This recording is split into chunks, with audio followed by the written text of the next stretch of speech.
কেমন আছো সবাই? তো চলো আজকে আমি তোমাদের সঙ্গে শেয়ার করব চুড়িদারের পাটিয়ালা চুড়িদার কীভাবে কাটিং করি আর বানাই।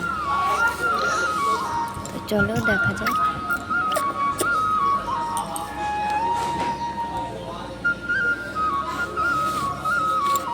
এটা প্যান্টের পিস,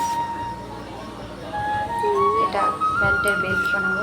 চুড়িদারের পিসটা প্রথমে আমি নিচে ভালো করে গুছিয়ে নিব যাতে ভাঁজ না থাকে। এখন আমি এটাকে মাপ নিয়ে কেটে নিব। তো চলো মাপ নেওয়া যাক।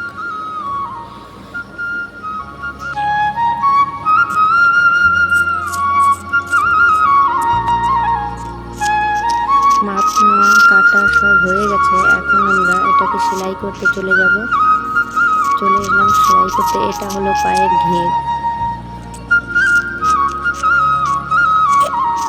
এক পা লাগানো হয়ে গেছে, আর একটা বাকি আছে। চলো লাগিয়ে নিই।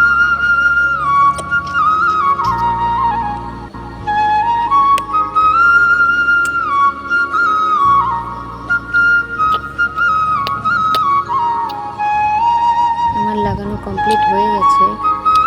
এখন আমি এটাকে জয়েন্ট করে নিব।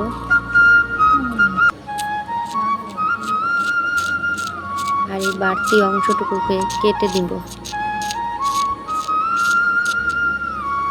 তো এখন আমার প্যান্ট রেডি হয়ে গেছে। দেখো কেমন লাগছে, সবাই কমেন্ট করে জানিও। আর এইদিকে চুড়িদার আস্তর লাগানো হয়ে গেছে।